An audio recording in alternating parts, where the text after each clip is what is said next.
All right, guys.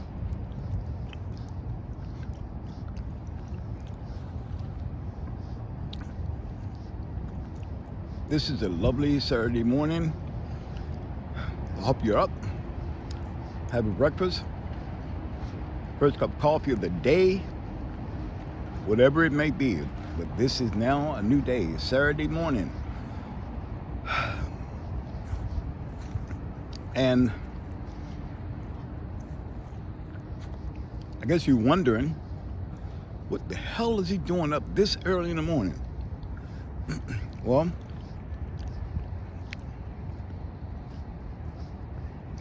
I'm down here in Washington, D.C., and I am currently here at Freedom Plaza. And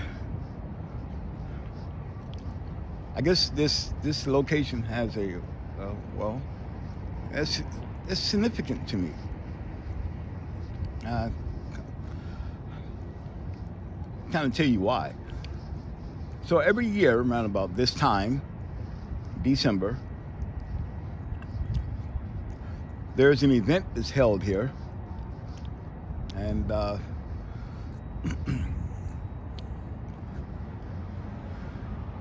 event is held in honor of those homeless individuals, our unhoused neighbors, who have died without the dignity of a home.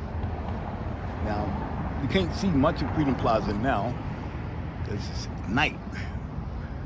And right now, it's daybreak is, if you can see it from here, daybreak is just getting ready to emerge. And so,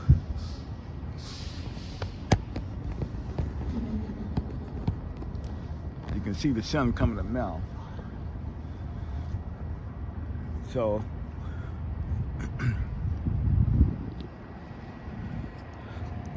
but like I said, this is an event that is taking place every year around about this time in December.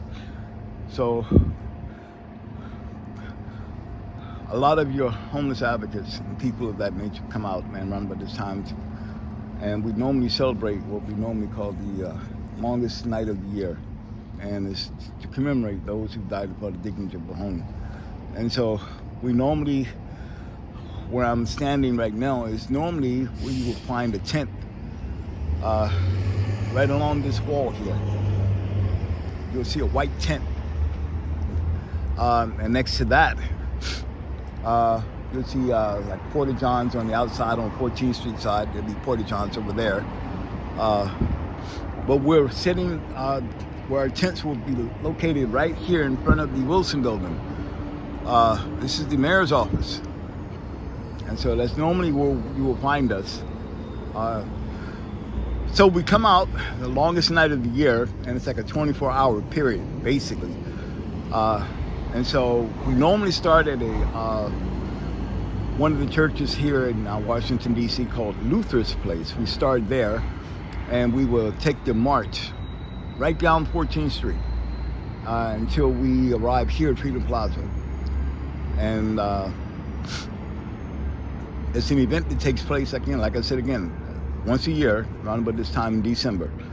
And we come here, we put our tents along this, the lining of the wall here. We'll put our tents here.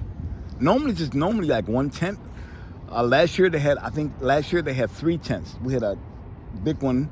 The first tent was pretty big, which normally is the one we normally use.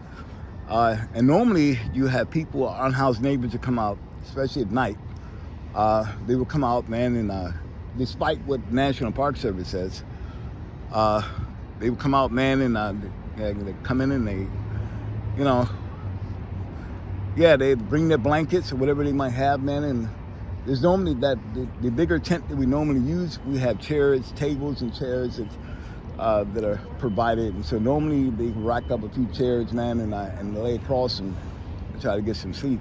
And there's normally not many people who actually take part in that overnight event. But we normally try to encourage people who are unhoused to come out, man, and celebrate with us. But it's really not a celebration. I shouldn't even use that word. It's not a celebration. Again, like I said, we're honoring those who have died without the dignity of a home. And that's exactly what it is.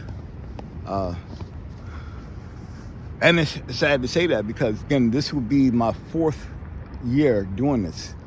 Again,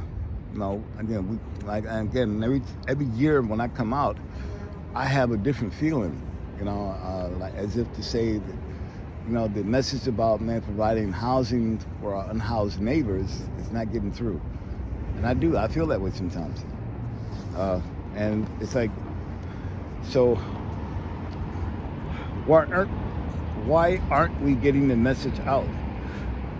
That I really can't tell you. But from the way things are, we try our best. And so, yeah, I'm gonna sit that camera right there so you can get a pretty decent view of, sunrise. Well, that's what we normally do this time of the year. We come out, man, we bring our tents, and we provide food, blankets if we have them, if we get them donated. We have socks, hats, scarves, because believe me, it gets pretty cold in December, around late in December, like the last week in December. It gets pretty cold.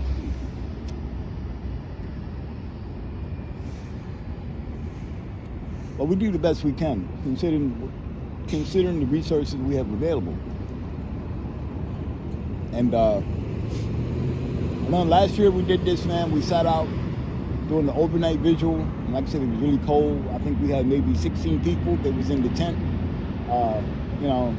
We had leftover food, good food we got. And people kind of dug in. We had the stragglers come in late at night. By that time, most of the food is cold, if not frozen. But we gave out what we could give out, and people appreciate that. And normally the next morning, after the overnight, the next morning, we gather around in the main tent, and what we try to do is explain to our unhoused neighbors. We have kind of like a sit-around round table discussion, and we try to explain to them, what this process of trying to get housing is like. Yes, it's hard. It's a long process. But, the main point is the advocacy. People in the city needs help. They need housing. I can't understand how you can have that many homeless people in the city and you make it difficult for them to get housing. But you bring in tons and thousands of migrants from south of the border. You bring in tons and thousands of migrants into the city. And, again, they come in, they're not considered homeless, and they get housing. Your NGOs, your non-government agencies or organizations will fork out tons and thousands of dollars, dude, to put these migrants up and give them housing, give them a bed. You get the people who are already here, people who are already homeless and living on the street here in Washington, D.C., can't get that because they're homeless. It's like, if you're a nonprofit organization, but you're not, your advocacy is not to get or provide housing for the homeless. As far as you're concerned, the city takes care of that. The homeless people, they're city property. The city can take care of that, which is unfair. But migrants can come in the city, just like Chicago, just like New York, and get housing. Good housing. And get it quick. They treat them like it's an emergency. They get it quick. But here in this city, the homeless people in this city who are already here can't get that. They don't have that privilege. And it's sad. So, again, here in Washington, D.C., the month of December, we honor those who have died without the dignity of a home. And we try to keep it simple and real. homeless people are dying in the city during the wintertime. And, normally there's a list of people that we can identify, and sometimes there isn't. But regardless of whether we have a list of people or not, the objective, man, is to honor those, And this year it won't be any different. And again, like I said, we're going to come down here on Freedom Plaza. We're going to bring our tents. We're going to bring our tables. We have our resources, donations that we're going to give away. We're going to provide food, blankets, and other things. The most important part, man, is really getting our city council members an opportunity, man, to hear what we got to say. Housing is important. Housing is a human right. And if that's the case, why isn't the city doing enough to provide housing for the homeless? I mean, that's a fight that we're still in it. We're still fighting for this right. But the city doesn't recognize that. The city doesn't want to, as far as they're concerned, they're spending too much money to provide housing for homeless people. They say, well, you got shelters they can go to, and all that, but shelters get full. You can only have so many, you have a capacity limit in a shelter. What happens when those shelters become, overcapacitated? What happens when they reach their limit? Eventually, people are going to be, turned away. You won't be able to get into the shelter. So the only other option is to come out here in the street and sleep on, if not grass, sleep on the hard concrete. You're lucky if you got a tent to sleep in. Most people don't have that luxury. I hate to call it that, but for some people, that's really what it is. To have a tent in the city, to sit down and actually have a tent, that's a luxury for some homeless people. But yeah, man, this is what we're dealing with right now. So I'm hoping, and my goal is to keep our message clear about housing. It's a human right, and it should be a universal human right, which we believe it is. And people who are already here, who are experiencing homelessness, should have the opportunity to get housing.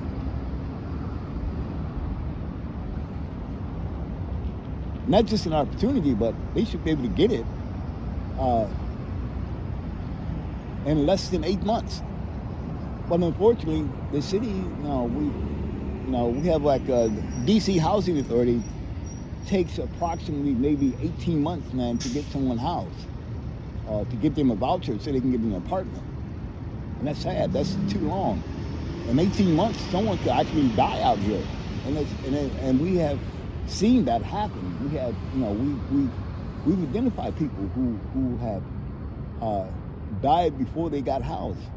Some people have died after they got housed as well. We have to recognize that. We have homeless people who've gotten vouchers, housing vouchers, permanent supporting housing vouchers, and they moved into their apartment after so many years of being experiencing chronic homelessness, have gotten their apartments, and soon after that, they pass away. And that's a sad fact, but it's true. It happened, we've identified many people who have died after getting housing, and it's important. You got people, homeless people in the city, are living with chronic health issues that again, it's not, you can't do much with Medicaid. I hate to say that, but Medicaid and food stamps, that's the Medicaid part is you can't do much with that. It's available, and homeless people will apply for it and get it. But you can't do much with that. I'm telling you. Imagine someone who with heart disease, right? And trying to get Medicaid to actually help them overcome that something that could actually kill them. So the goal is not, again, to get housing. That's the goal. But we try to, the advocates try to do much more than that. We try to be health conscious as well. We try to remind people that you need to, unhoused neighbors need to be on point with their health, and they need to, when they have these ailments, these health issues, they need to see a doctor. And luckily for us, we have free health clinics they can go to and get help. But yeah, we try to be mindful that people have health issues, and it's not you're just being experiencing chronic homelessness is just one part of what I consider a disease. But you have to consider that you have other factors that you have to deal with, and that's health. So, but again, like I said, we're going to be dealing with this memorial. That's what I call it. In honoring those who died without the dignity of a home. And it's going to be much more than that. But we need to send a message, man, to our congressional leaders. We need to send a message here in the city, here in D.C., to the mayor's office. And we need to remind them, man, that homeless lives matter. Homeless lives matter. And we want to remind the mayor that she has we believe she has a responsibility, man, to be fiscal responsible and making sure that homeless people have some place to stay. It's unfortunate that our mayor here in Washington, D.C. would rather spend just over $1 billion to help repair a sports arena. We have what they call a Capital One Arena here in Washington, D.C., where the Washington Wizards, Washington Capitals, the hockey team, and Washington Mystics, the basketball team, they play in the Capital One Arena. Their games are played there. And yet that arena is falling apart. And so now the mayor wants to invest over $1 million. I don't know the exact number, but I know it's a lot of money. She wants to invest over, financially, she wants to support the repair work that Capital One Arena needs. And instead of, again, it's crazy how she came up with this idea. She would rather financially support repairing that arena instead of investing that money to providing housing for homeless people. So now homeless people, they have another burden they got to overcome. Because if she's committed to this repair work of this sports arena, then there really won't be no money available to provide housing for homeless people.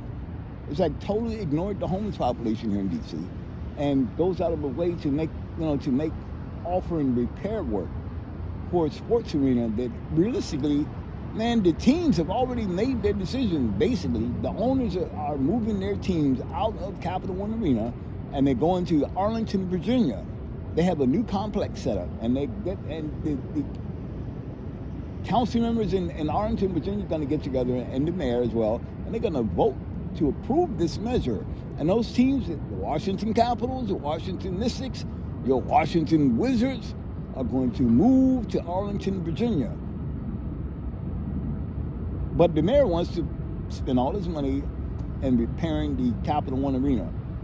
And there's really no guarantee that those teams are going to be, staying here in Washington.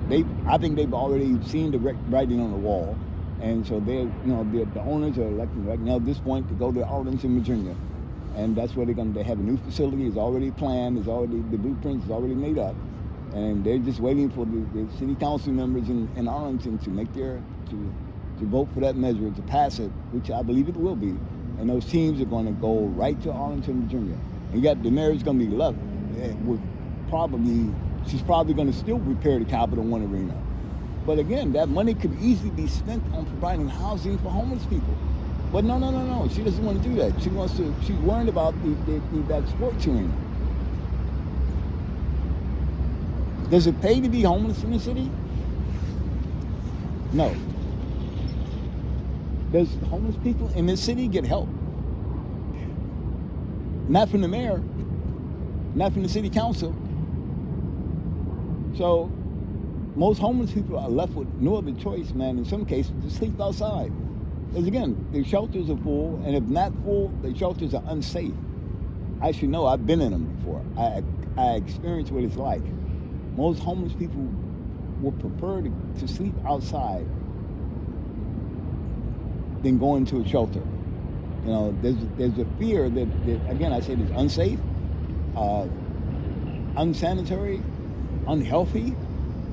And again, yeah, I've been in those shelters here in the city, and I've experienced what it's like. I sympathize when the homeless person tells you that shelters in the city are no good. Again, the mayor hasn't spent any money to repair the shelters. She hasn't spent any money to invest in new shelters for homeless people. And yet these shelters they're the ones that if you really want to know, the money should be going to repair those shelters. That's where the money should be going to. But no, she's concerned about, keeping the Washington Wizards, the Washington Mystics, Washington Capitals. She wants to make sure they have a home here in D.C. Okay. At the same time, you make that decision, and now you're leaving homeless people exactly where they were months before, right on the street. So, unfortunately, that is the way things are going here in this city.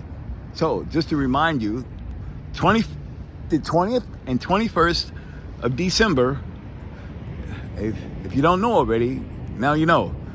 December the 20th and 21st, me and my colleagues will be out here on Freedom Plaza. Now there's enough daylight. You can see the sun is rising, and you can see a little further that the Capitol in the foreground.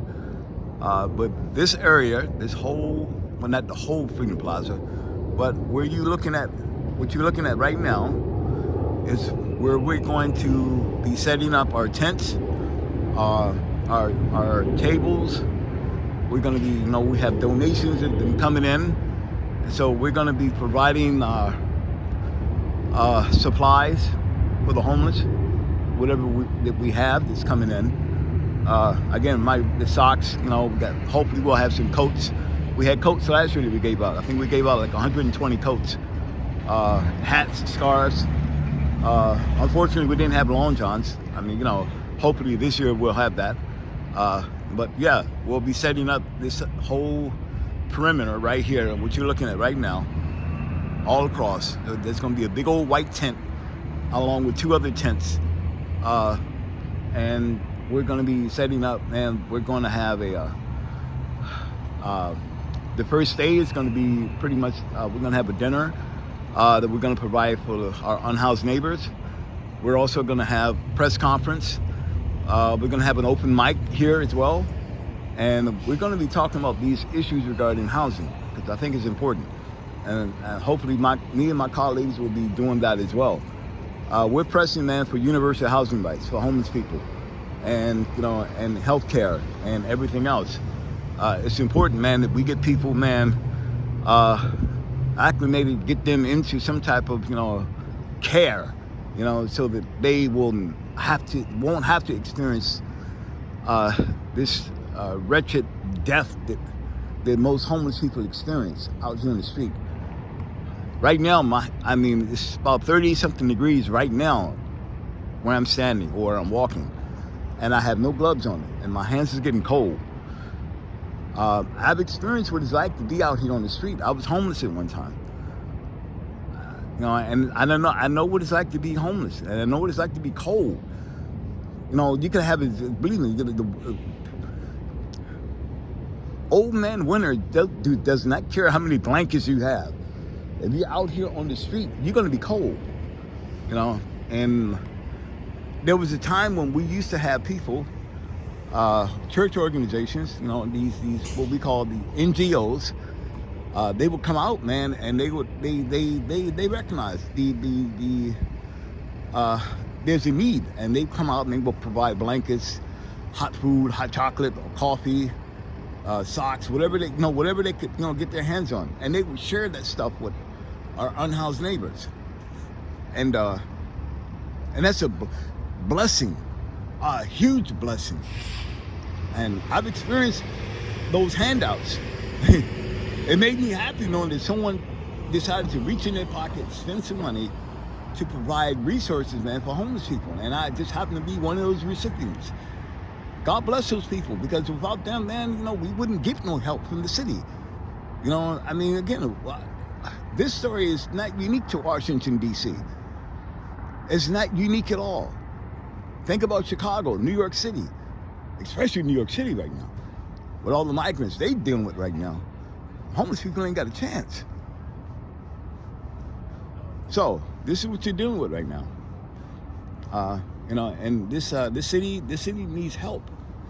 We need more advocates. We need more people, man, who wanted to get off of their feet and represent, man, and help people who need it the most. That's a hell of a sunrise. Hell of a sunrise. You can only imagine, boy. If we could get 2 people off the street, get them into housing, 3 people, 4 people, increase the number. If we could do that, we have accomplished something that probably most people wouldn't even want to believe that could be accomplished. But yeah, that has always been our goal. We're not always successful, believe me, but we try our best. We try working with city officials. We try whatever avenues that we could use for our unhoused neighbors' advantage. That's what we do. Like some people really don't care. They don't care. They just, but our efforts is to make this story real. So, like I said again, Freedom Plaza is where we're going to be. And we're going to be setting up this event on the 20th and 21st of December. So if you're here in Washington, D.C., on those days, I invite you, man, to hang out with us, man. Hang out with us. Support our unhoused neighbors.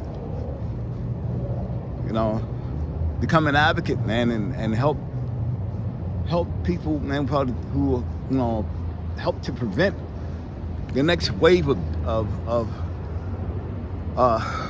untimely deaths among our homeless population. We need advocates, man, to help in housing. I hate to find out, man, that maybe the numbers of people dying without dignity into a home is going to increase, and more likely it probably will this year. It seems like every year we get more people coming into the city, and we find out later on, they're homeless.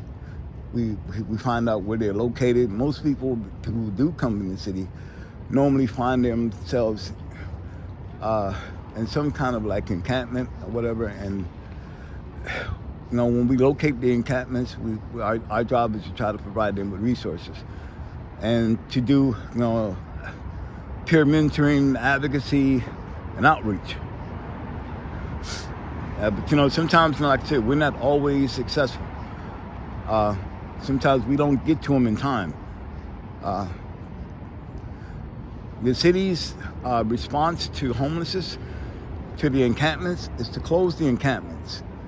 And what happens as a result is that people will pack up their tents and move and find another spot.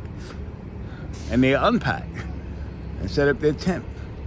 And then the outreach workers have to go through the whole process of finding out where they are, where they relocated to, and how we can reach them. That is a task. I have taken part in seeing homeless people being evicted, man, in these encampments. And it's sad. This is the response the city gives. This is the mayor. Our Mayor Muriel Bowser, Mayor of Washington, D.C. This is her response to the homeless encampments. Shut them down and then forget about it. It's been going on for over 3 years. And she's not the first mayor who's done this. But it's unfortunate that any mayor of any city should do this. There's no concern, man. People just, they don't care. They just do not care about homeless people. And so we're seeing the same thing in the city. Nobody cares. And I shouldn't say nobody. Dude, I'm part of that group of people who care. So I have to exclude myself from that. But yeah, there are people in the city who have is doing their best, man, to make sure that things, that we get a handle on this homeless crisis and try to provide help where help is needed. And so, but we try to remind people that this is a chronic problem in the city, and it needs to be dealt with. So anyway,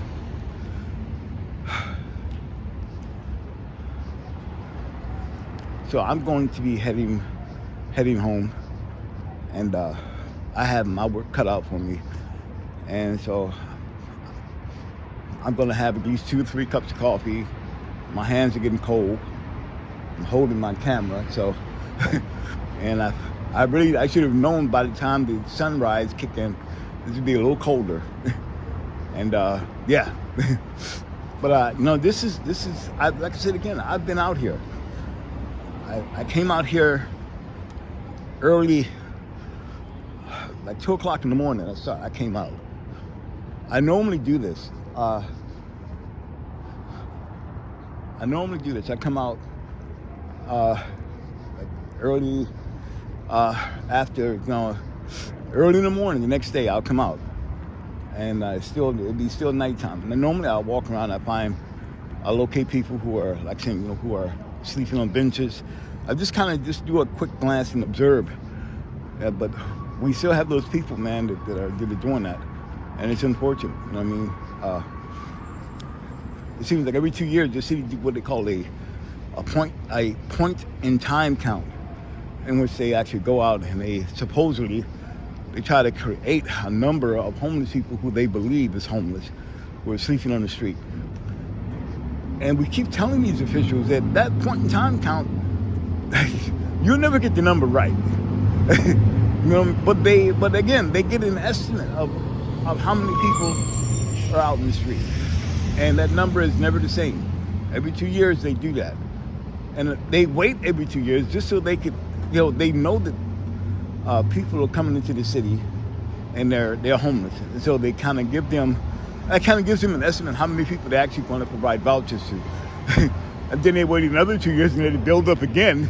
They don't tackle the number.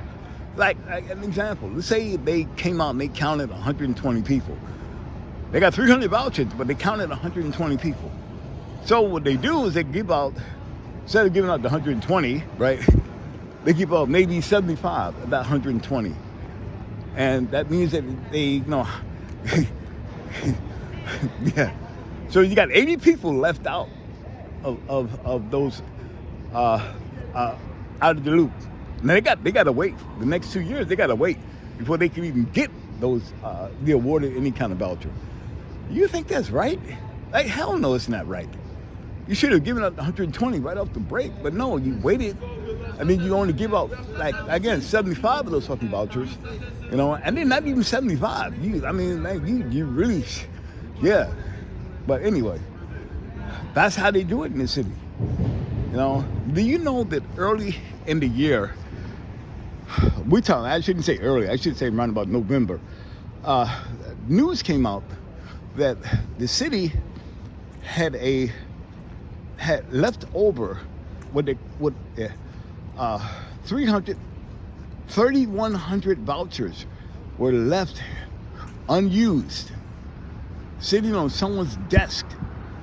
Unused vouchers, 3,100. Now the numbers might have been lower than that, but the Washington Post came out with an article citing 3,100 vouchers were left unused. When I heard that number, I wanted to vomit. I could not believe how in the hell 3,100 vouchers. And you don't even have that many people in the city who are homeless. You could have, oh my God, you could have more than half those people could have gotten housed. More than half, I'd say, could have gotten housed. That didn't happen. And now we're less than 2 weeks away before this month is over with. You know what I mean? And yeah, I would hate if we did another count of whatever vouchers we had left, that it came close to 3,100. I would hate to hear it that you still have 3,100 vouchers sitting on someone's desk that hasn't been used. That would be so disturbing. Just to hear that would make me mad as hell. Because what it says is that the city is not investing in any kind of way in the lives of unhoused people. They'd rather see them still sleep out in the street. And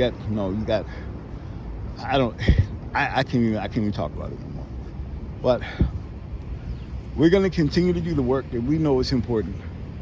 And as long as we continue to do that work, somebody's going to get help. And that's the objective. That's what we're trying to do.